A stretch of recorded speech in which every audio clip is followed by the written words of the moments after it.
If the devil brought it, the American artist had the responsibility of developing a case for it and putting it before a public opinion that was, as time passed, untutored, then willing, briefly learned, and then ultimately exploited. The artist had to walk a tightrope with an audience whose expectations were first formed by the minstrel show and the novelty performance. But at least those popular entertainments were assessed with homegrown taste. Why don't you just ask the famous German string quartet who came to the White House to enlighten President John Tyler in 1841. After a couple of movements, the president reportedly chased them out with his cane and was heard to shout behind them, "Don't ye know any Virginia reels?" Ask all those who think a blinking screen or a new computer program or any other technological advance is in itself artistic substance. Artists effortlessly speak across time because the technology of the human soul does not change. Ask Eugene O'Neill, who absorbed the spirit of the Greeks through the spirit of Wagner's acolyte Nietzsche, who told him what Whitman had said to Buddy Bolden, and it's what Bolden said when he opened up his horn in New Orleans and set the slaves free and called all his children home. Wake up.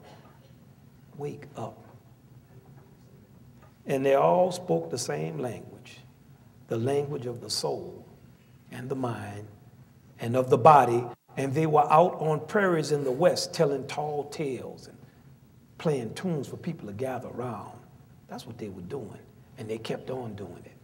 As Elvin Jones, great drummer with John Coltrane's classic quartet, once said after being informed by a patron in New York's Village Vanguard, "A lot of people don't like the music y'all are playing." He said, "Well, they better start liking it because we're going to keep on playing it." And they did. And their hearts broke as the audience they craved, the audience whose lives they were playing, would rather hear some fresh-faced, well-meaning musicians from another country sell a watered-down version of the blues. Not that they were wrong for playing it, but it had to seem strange to somebody.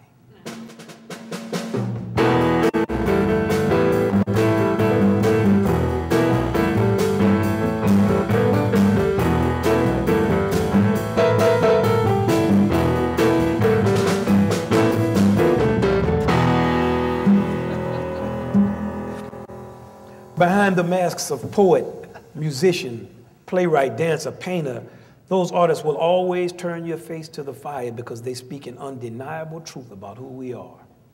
In 1993, more than 200 years after his death, Benjamin Franklin's Philadelphia Trust was valued at more than $2.25 million, and his Boston Trust at almost $5 million.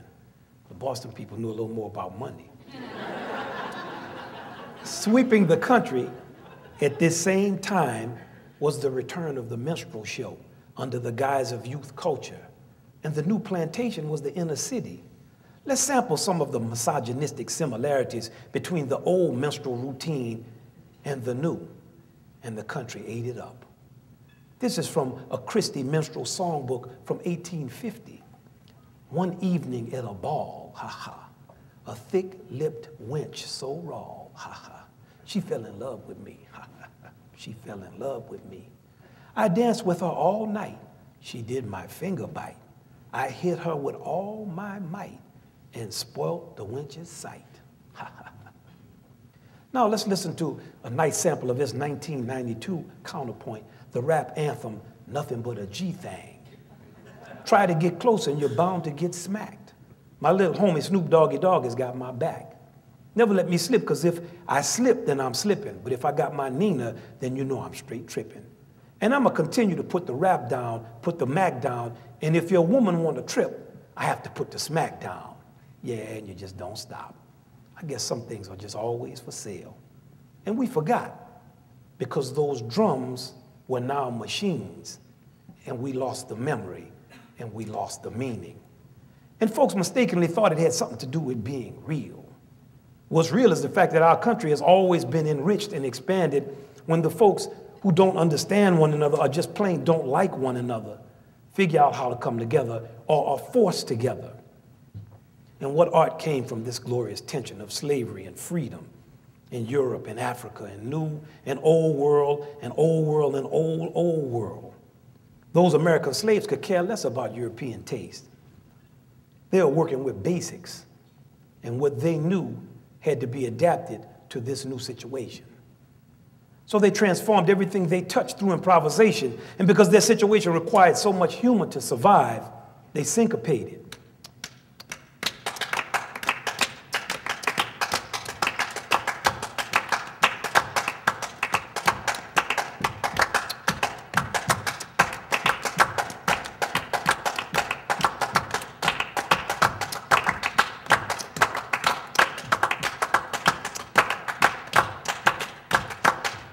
Now here comes one of the deepest American truths, the minstrel show.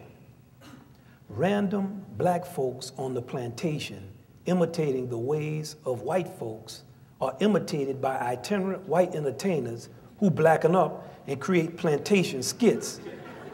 Plantation owners then call through their slaves for the most talented, who then imitate the white entertainers' imitation of black folks imitating white folks. These selected blacks are then imitated by professional white performers, and after the Civil War and the rise of black minstrelsy as an enterprise, white professionals were imitated by black professionals.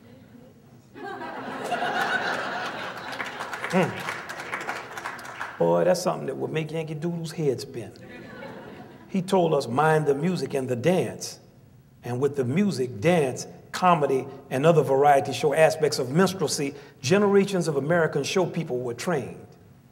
And the minstrel show also allowed white artists to don a mask behind which they could speak on issues of sex, politics, race, with unprecedented freedom. And once you turn freedom loose in any context, there's just no telling where it might go. So the first generation of free Afro-Americans were introduced to America under the divisive lyrics and skits of the minstrel show. It was the blues before the blues. But when the Fisk Jubilee singers toured Europe, they told no jokes. They didn't tell jokes, nor did they dance the buck and wing. They sang the purest pianissimo anyone had ever heard. And where people came to hear savages recently freed from the plantations of the American South, they heard an ancient and modern human cry and yearning for respect and dignity. Well, Scott Joplin studied with the German-born Julius Weiss and gave us the timeless optimism of ragtime.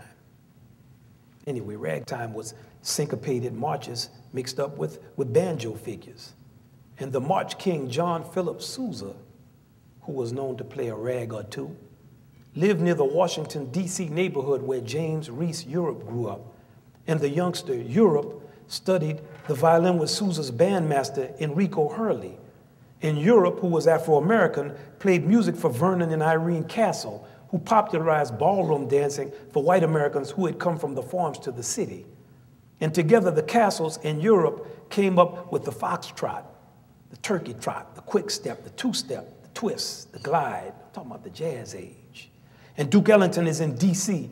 playing social dance music, and he hears Jelly Roll Martin and King Oliver and the original Dixieland Jazz Band, all of them now near New Orleans playing scalding hot jazz, coming north to Chicago and New York. He hires some New Orleans musicians to combine high society with the deep down and dirty. And no one remembers the jazz age because now it's the swing era. And Duke is burning up miles of highway all over this land, and everybody is broke.